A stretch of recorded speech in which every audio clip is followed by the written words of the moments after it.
예, 투자와 경제를 깊게 생각해보는 딥사이트 시간입니다. 전기차와 관련해서 여러 우려와 노이즈도 있고 기대감이 있습니다. 테슬라가 부진한 것이 영향도 있고 한데요. 걱정도 있는데 사실은 최근에 가장 관심이 있었던 것은 샤오미가 내놓은 중국의 전기차 SU7이라는 건데요. 정말 폭발적 관심이 있었고 아마 방송 보시는 분들도 나도 한 대 사고 싶다 이러실 텐데 이후에 또 좀 노이즈도 있었네요. 시운전하면서 잘 통제가 안 된다든지 휠이 휘어지고 이런 노이즈까지 있었는데 전기차 시장의 판도 변화 그리고 또 우리 국내 기업들의 영향들 흐름들은 어떻게 잡아야 되는지 오늘 중국 이야기 중국금융경제연구소 전병소 소장님과 함께 하겠습니다. 어서 오십시오. 안녕하십니까? 네. 일단은 샤오미 얘기를 드렸습니다만 큰 얘기부터 하면 테슬라의 그 위치가 좀 흔들려가고 있고 특별히 이제 중국에서 애플도 그렇고 그죠? 테슬라도 그렇고 상당히 입지를 잃어간다는 얘기들이 많이 들리는데 실제 상황이 어느 정도일까요? 입지를 잃어간 건 아니고요. 네네.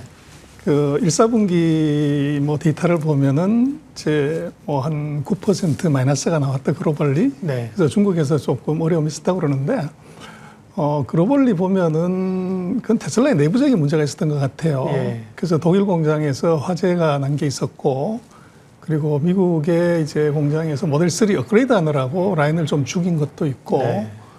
또 중국 같은 경우는 세계 최대의 그 테슬라 공장을 지어놨기 때문에 그 유럽으로 가는 그 전기차를 중국에서 만들어서 수송을 해요. 근데 거기에 이제 홍해 사태가 벌어지면서 그렇죠. 네. 이게 또 수송에도 문제가 조금 있었고 그런 한 서너 가지 문제가 이제 있었던 것 같고요. 근데 조금 다행스러운 거는 3월 달에 보면은 이제 월 기준으로는 그 테슬라가 비아디의 그 순수 전기차 판매 대수를 살짝 넘어섰어요. 네. 그래서 그렇게 보면 부자망에도 3년 간다고 아직 그렇게 비관적으로 볼 사안은 아니다. 그러나 네. 중국 시장의 경쟁 이것은 지금까지 테슬라가 맞닥뜨리지 않았던 아주 강력한 라이벌들이 우죽수처럼 올라온다. 그래서 쉽진 않다. 그렇게. 네. 확실히 이제 현장 상황과 중국 이야기를 정통하신 우리 전 소장님이 얘기해 주니까 신뢰가 갑니다. 사실 언론은 그날그날 하루 다르기 때문에요. 예를 들면 테슬라 중국에서 폭망했다 이런 식으로 기사가 날 수도 있기 때문에 걱정을 하고 있는 건데 그런 상황까지는 아니다. 과거에 이제 한국 차들이나 한국 배터리 업체들이 사실 중국에서 초반에 선전하다가 표현이 좀 과할지 모르겠지만 무덤이 되지 않았습니까? 그런 우려 때문에 그런 건데요. 테슬라의 영향력은 그렇게까지 줄진 않군요. 그러면 결국은 중국 내 문제라든지 아까 이제 공급망 이런 생산 차질의 문제 말고 결국은 이제 전기차에 대한 수요가 가장 중요할 거 아닙니까? 그죠? 그러면 글로벌리 전기차에 대한 그 수요 둔화는 어떻게 봐야 될까요? 그래서 그건 이제 보급률로 봐야 되는데요. 지금 전기차가 50% 100% 성장했던 것은 보급률이 신차 대비해 가지고 한 15%에서 지금 한 21% 정도 돼요. 그 사이에서는 이제 고속 성장이 가능한데 이제 15% 넘어가서 한 34%까지 넘어가려면 애로사항이 하나 생기죠. 소위 말하는 캐즘이 이제 네. 생기게 되는데 지금 중국만 해도 제가 1월달 데이터를 체크해 보니까 월 500대 이상 전기차를 만드는 회사가 54개가 있어요. 54개가 박 터지게. 우리가 알고 있는 거 말고도 전기차 업체들이 무지하게 많군요, 중국은. 그렇죠. 그래서 네. 이제 전기차가 우리는 자동차라고 생각하지만 네. 이건 배터리는 배터리 사오고 네. 차체는 차체 사오고 해서 어셈블리 하는 거기 때문에 전자제품 만드는 것하고 비슷한 네. 진입 장벽이 굉장히 낮아요. 그러다 보니까 이제 그런데 문제는 그 성장률이 석유자동차 같은 경우는 한 자릿수 한참 아래지만 성장률이 죽었다 해도 전기차는 30%예요. 글로벌리. 그래서 아마 금년도 내년도까지는 과거보다는 성장률이 한 30%로 툭 떨어지지만 그 절대 규모가 이제 1,000만 대를 넘어가기 때문에 여전히 고성장을 하는 건데 문제는 신규 진입자들의 숫자가 이게 시장 커지는 것보다 더 빨리 들어오기 때문에 n분의 1로 나눠 먹기를 하게 되니까 이제 선발업체들의 점유율 하락 또 그러고 이제 후발업체들이 선발업체를 잡기 위한 가격, 기술, 성능, 서비스 여기에 이제 피 터지는 이제 경쟁이 같이 벌어지는 그런 상황인 것 같아요. 네. 중국에서는 어쨌든 그 자동차 업체 가운데 그러면 전기차 가운데 제일 큰 비중을 차지하고 있는 데는 지금 비아디인가요? 그렇습니다. 비아디가 네, 네. 근데 이제 비아디가 글로벌하게 중국 내수장이 워낙 크니까 판매도 많이 하고 있고 테슬라에 필적하는 뭐 판매 이렇게 합니다만 워렌 버핏은 또 벅샤에서에 의해서 이전에 비아디 주식 많이 샀다는 얘기 들었는데 최근에 많이 파는 모양이죠? 14년 전에 샀죠. 예. 그래서 이제 뭐 워런 버핏이 원래 첨단산업 안 사는데 그렇죠. 예. 특이하게 유일하게 이제 비아디를 사서 14년 동안 사실은 고생을 했죠. 예. 그래서 많은 이제 비난도 있었고 이제 뭐 이 헛발질한 거 아니냐 그랬는데 결과적으로는 한 30배 남기고 지금 차트에 나옵니다만은 네. 2022년 8월 달에 한 20% 지분 갔던 것을 이제 2022년부터 2023년 10월 달까지 한 7%, 8%까지 팔았어요. 근데 이게 아주 묘한 것이 2022년 8월 요때가 되면 테슬라가 이제 1등을 하다가 비아디가 순수 전기차 말고 하이브리드를 같이 합친 전기차에서 이 테슬라를 이기는 시점이 2022년 7, 8월 3분기 수준이에요. 네. 그러면 그냥 상식선에서 보면은 저것은 테슬라가 세계 1등을 하게 됐는데 왜 팔았냐. 결국은 이제 그 경험이 최고의 선생님이라고 이 역시 주식 투자의 신은 달랐다. 근데 그 이후로 이제 주가도 테슬라든 비아디든 계속 빠지게 되는데 이게 바로 그 생산 원가나 마켓셔가 중요한 것이 아니고 소위 말하는 새로운 성장 사이클에서 항상 빠질 수 있는 함정이 하나 생기는데 그게 침투율 13~14%에서 34% 사이. 거기에 딱 올라갔을 때 네. 이제 기가 막히게 팔아치운 거죠. 그래서 뭐 지금 놓고 보면 사후적이긴 하지만 역시 워런 버핏의 그 큰 그림을 보는 눈. 네. 그래서 이제 보통의 개인들, 자금 투자가들은 뭐 점유율이 얼마냐, 이익이 얼마냐, 몇 대를 팔았냐 이거지만 그게 아니라 큰 그림상에서 산업의 라이프 사이클에서 이때는 뭐 에베레스트에 올라갔다가 크레바스가 있어서 등산가들이 이제 빠져서 사고 나듯이 지금 이제 보고 있는 워런 버핏의 전기차 시장을 보는 것은 그런 크레바스 같은 캐즘이 있는 단계다. 이제 그렇게 보는데 지금 전 세계적으로 놓고 보면 전기차 침투율이 작년 말로 한 21% 정도 됩니다.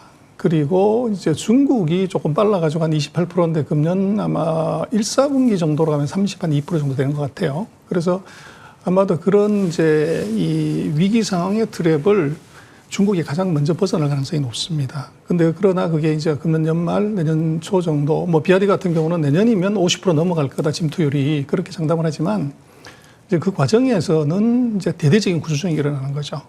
방금 이제 그다음 얘기하셨지만 뭐 샤오미 차 놓고 보면 이건 뭐 엄청난 뭐 예를 들어서 자율주행을 위해 가지고 이 카메라를 12대를 달았고 예. 레이더를 13대를 달았고 라이다까지 한 대 달아놨어요. 네, 네.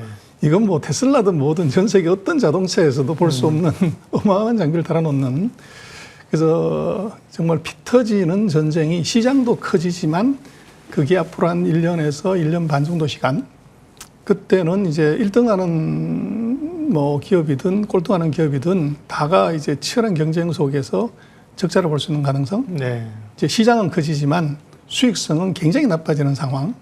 이제 그게 예상이 되기 때문에 시장도 그게 반응을 했고 뭐 투자의 신이라고 하는 이제 워런 버핏은 그걸 보고서 네. 이제 팔아치운 거 아닌가 싶어요. 그러게요. 그런 산업의 트렌드들 이런 걸 보고 이제 길게 투자를 해야 되는데, 그러니까 오렌 버핏도 비아디 팔았대 뭐 재미없나 봐 이게 아니라 뭐 오랫동안 가지고 있으면서 20~30배 수익을 남겼다고 하니까요.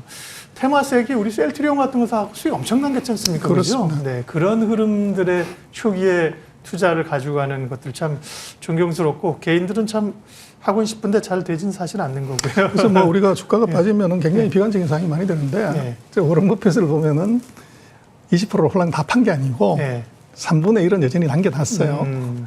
그건 아직도 이제 가능성을 보고 있다는 거고 그 얘기는 뭐냐 그러면 뭐 앞으로 아마 1년에서 1년 반 사이에 대대적인 구조조정이 일어나면 제가 체크를 해보니까 상위 54 중에서 탑 10 정도 회사의 점유율이 2.5%밖에 안 돼요. 그 밑에 뭐 0. 몇 %짜리들이 수십 개가 있는 거죠. 그래서 이런 기업들이 주고 자빠져 버리면 그 기업들의 마켓쉐어를 넘버 1, 넘버 2, 넘버 3가 이제 먹어가는 소위 말하는 살아남은 자의 축제가 기다리는 거죠. 그래서 아마 제가 볼 때는 워런 버핏 같은 경우가 3분의 1을 남겨놓은 것은 그 살아남은 자의 축제 때 한 번 더 먹자. 이제 이런 것들이기 때문에 네. 그렇게 비관적으로 볼 사안은 아니다. 그럼 중국 전기차 업체들은 이제 내수 시장이 워낙 크니까 그 안에서의 치열한 경쟁과 살아남는 자들의 잔치가 있겠지만 글로벌리 보게 되면 뭐 비아디나 이런 그 업체들의 글로벌 시장에서의 영향력은 지금까지는 어쨌든 간에 뭐 저도 뭐 잘 모르겠으나 가격 경쟁력이 우세한 거 아닐까요? 근데 기술력이나 이런 측면에서 봤을 때 글로벌 판도 변화는 수준이 어느 정도입니까? 그래서 뭐 전기차가 이제는 뭐 우리도 예를 들면 TV라고 그랬을 때 중국산 제품이나 한국 제품이나 보통 쓰고 뭐 사용하는 데는 큰 차이가 사실은 없죠. 첨단기는 얼마씩 얻었냐는 건데 그런 측면에서 놓고 보면 지금 전기차의 실력들은 선발업체하고 후발업체의 기능이나 성능의 격차가 급격하게 줄어드는 이제 그런 상황인 것 같고 그래서 그렇게 되면은 이제 가성비가 중요하죠. 그러다 보니까 중국 차들이 유럽도 마찬가지고 이제 이 세계 시장의 진출이 굉장히 빠릅니다. 그리고 뭐 중국 전기차의 수출 금액이 이제 대수가 100만 대를 넘어가는 이제 그런 상황이 벌어졌기 때문에 그래서 결국은 양이 이제 질을 결정을 한다고 중국이 내수 시장이 아까 말씀하신 것처럼 뭐 미국의 7배 되는 시장이기 때문에 처음에 조금 허접한 제품이 들어오더라도 이게 이제 1,000만 명 가까운 사람들이 쓰면서 거기서 뭐가 불편하고 뭐가 문제가 있고 하는 것을 가장 빨리 이제 코렉션을 해버리는 거죠. 그러다 보니까 성능이 중국 제품이 굉장히 빨리 좋아지는 이제 그런 현상이 지금 보이는 것 같아요. 그래서 지금은 이제 테슬라하고 기술 격차가 있지만 그 격차는 빠른 시간에 단축될 가능성이 높아 보입니다. 네. 전기차는 기존에 우리가 가지고 있는 개념의 자동차라기보다는 굴러다니는 가전제품이다. 이런 말씀하시면서 그런 생각들을 좀 가지고. 그러면 결국은 이제 사실은 진입장벽은 낮아질 거고요. 그죠? 그 안에서 사실 애플의 아이폰처럼 충성도를 가지고 있는 제품을 끌어들일 수 있는 게 뭐냐 이런 생각도 듭니다. 그 글로벌 기술 경쟁 얘기를 했기 때문에 우리 전기차 얘기를 시작했습니다만 반도체나 AI 얘기도 살짝 좀 하고 넘어가면 좋겠는데 반도체는 이제 미국이 브레이크를 걸면서 상당히 중국의 반도체 굴기에 차질이 생긴 거 아닐까요? 거기다가 반도체를 못 사니까 AI 경쟁에서 뒤처져서 최근 외신 얘기로는 중국이 격차가 이제 미국하고 꽤 벌어졌다 이런 기사도 있었습니다. 정말로 뭐 그런 식으로 가야 되는데요. 네. 근데 현실은 뭐 별로 그렇지 않은 것 같아요. 네. 그래서 이번에 아까 얘기하신 그 샤오미 자동차를 보면 지금 전 세계 어떤 전기차도 할 수 없는 자동차 안에서 자기 집안에 있는 가전제품들을 다가 이제 통제할 수 있는 소위 말하는 V2X를 구현을 하는 기능을 지금 내놨어요. 예. 그게 이제 아까 말씀하신 뭐 배터리가 얼마 가고 이것이 아니라 거기다 이제 컨텐츠하고 또는 이제 다른 것과의 연결 말씀하신 이제 바퀴가 달린 핸드폰으로의 역할을 어떻게 하냐 이게 새로운 승부처인데 예. 그게 되려고 하면 엄청난 이제 OS가 앞에 파워풀한 게 있어야 돼요. 근데 그거를 그 정도 되려면 안드로이드나 뭐 이제 마이크로소프트 정도가 할 수 있는 걸 이걸 샤오미가 했다는 거죠. 그러다 보니까 이제 중국의 그런 OS에 관한 실력들이 너무 낮게 평가받는다. 그 다음에 최근에 지금 보면 중국의 하웨이가 스마트폰 시장에서 7나노 칩을 갖고서 이제 핸드폰을 만들었다는 얘기가 나와서 중국도 바깥 뒤집어졌는데 네. 얼마 전에 샹하이에서 이제 반도체 그 전시회가 열렸는데 거기서 지금 5나노짜리를 할 수 있는 이제 그 장비들 이것들이 이제 대거 출시가 됐고 네. 그리고 지금 SMIC가 물론 이제 뭐 테스트이긴 하지만 기존에 있는 구형 장비를 갖고서 5나노 정도의 이 제품을 만드는 그런 실력을 이제 보여줬어요. 그래서 이게 양산의 문제하고는 다르지만 원가를 생각하지 않는다고 하면 만들 수는 있다는 거죠. 그래서 이걸 이제 무섭게 봐야 되는데, 그래서 미국이 통제를 한 건 맞는데, 거기 구멍이 이제 숭숭 뚫려 있는 그러다 보니까 중국이 과거처럼 자유롭게 못하기 때문에 진도가 늦어졌다는 네. 것이지 이것이 완전히 안 됐다는 낙오자가 건 된 건 아니고 아니다. 예. 그리고 뭐 한국하고 비교하든 전 세계를 비교하든 미국이 절대적인 1등이지만 여전히 절대적인 2등도 중국이지 예. 다른 나라가 아니라는 거죠. 네. 그래서 그렇게 오니까 미국이 더 이제 가속적으로 통제를 하려고는 하는데 문제는 이제 중국이 레거시 제품을 갖고서도 첨단 제품을 만들려고 하니까 그것의 피해가 한국한테도 올 수 있는 것 같아요. 네. 그래서 한국이나 이런 이제 주변국들한테 레거시 제품을 만들 수 있는 장비나 기술도 수출하지 마라. 이제 이게 미국이 최근에 나온 얘기죠. 그래서 아직 중국이 자립은 못하고 있지만 이 국산화의 속도는 굉장히 빠르다. 근데 거기에 미국이 강한 통제를 했을 때 완전히 중국을 죽여버리면 좋은데 이걸 못 죽이게 되면 돌멩이가 한국으로 날아와서 한국의 장비 이제 이런 회사들이 타격을 받을 가능성이 있어요. 네. 과거에는 휴대폰 보조 배터리를 하나씩 가지고 다녔습니다. 샤오미를. 요즘은 저도 보조 배터리 안 갖고 다니는데 휴대폰에 충전 성능이 좋아진 건지 충전기가 주변에 많아서 그런지 모르겠지만 중국의 전기차 얘기를 샤오미부터 시작했는데 샤오미의 전기차는 좀 폄훼할 수 없는 말씀하신 것처럼 기존의 전기차에 같이 승부하는 게 아니라 새로운 어떤 그 전자제품으로서의 그런 눈에 띄는 것들이 꽤 있군요. 예. 자, 두 번째 주제로 넘어가겠습니다. 그래서 말씀하신 것처럼 글로벌 패권 경쟁에서 미국과 또 중국 그 사이에 우리 한국의 산업은 어떻게 따라가고 있고 돌파구를 찾아야 될 것인가. 일단 우리는 뭐 전기차를 그렇게 사실은 현대기아가 합니다만 글로벌 시장에서 막 화제를 일으키는 건 아닌 것 같아요. 결국은 이제 배터리하고 반도체 일으킬 텐데요. 배터리 반도체 글로벌 시장에서 우리 기업들의 위기 요인, 또 경쟁력은 어떻게 보세요? 반도체는 이제 봄날이 왔다. 네네. 그래서 4년 주기 사이클에서 1년 반 구상했다가 이제는 이제 위로 가는 일이 앞으로 한 1, 2년 정도 남으면 아주 봄날이 온 건 분명하고요. 그러나 배터리 같은 경우는 이제 봄날이 가고 있다 이렇게 볼 수 있을 것 같아요. 그래서 그것은 이제 아까 말씀하신 전방산업에서 피 터지는 전쟁이 벌어지면 가격이나 압박이 우리 이제 배터리 소재나 이제 부품에도 그대로 이제 영향이 오게 되는 게 하나 있고 더 조금 이제 나쁜 시그널은 만약에 미국의 대선에서 이 바이든 대통령이 아닌 트럼프 대통령이 재선이 됐을 때 당선이 되면 일본 공약이 IRA를 폐지하겠다. 그렇게 되면 우리가 지금 배터리를 미국에다가 이제 공장도 짓고 투자도 많이 하는데 이게 이제 충격을 크게 받을 수 있는 가능성이 있죠. 그리고 지금 뭐 전 세계적으로 놓고 보면 우크라 전쟁 이후에 나타나는 큰 현상은 화석 연료로 다시 좀 돌아가자. 그래서 지금 뭐 첨단 산업, 신에너지를 얘기를 했지만 성과가 사실은 그렇게 크지가 않았고 그러다 보니까 상대적으로 미국이 보조금까지 주지 않는다고 하면 전 세계적으로 전기차에 대한 이제 신에너지에 대한 열망이 좀 사그라드는 그런 현상이 나타날 수 있을 것 같아요. 그래서 뭐 배터리 회사들 같은 경우도 이게 이제 누가 벌거벗고 수행했는지 이제 그것이 구분이 되어지는 그런 시기가 지금 오지 않나 이제 그렇게 보여집니다. 네. 그러니까요. 이제 미국의 공장 짓는 거 이런 것들은 이제 뭐 쉽게 줄였다 늘렸다 하기가 어려운 그런 상황인데 배터리 업체 무한 경쟁이고요. 반도체는 이제 봄날이 왔다고 하셨는데 이제 그 안에서 사실 또 고민들은 좀 있습니다. 왜냐하면 이제 엔비디아의 독주 거기다 이제 TSMC 라인에서 하이닉스는 HBM 쪽으로 해서 잘 했는데 삼성전자가 최근의 위기를 돌파할 수 있을 것이냐에 대한 궁금증이 많아요. 삼성전자 어떻게 보세요? 그거는요. 네. 이렇게 봐야죠. 그 HBM 같은 경우가 네. 지금 한국 같은 경우는 우리가 조금 자기 비하를 많이 해요. 우리가 시스템 반도체는 3%밖에 못하고 네. 그 엔비디아 같은 그런 칩은 못 만들고 TSMC보다도 우리 떨어진다. 근데 지금 전 세계 반도체 각 나라든 기업이든요. 모든 반도체 라인을 다 생산하거나 다 할 수 있는 기업은 없습니다. 그래서 TSMC가 그러면 D램 만들 수 있냐? HBM 만들 수 못 만듭니다. 분업화가 되어 있다는 말씀이죠. 그렇죠. 예. 그래서 그것은 우리가 잘하는 것을 이제 얼마나 잘하냐 하는 것이 중요하지. 예.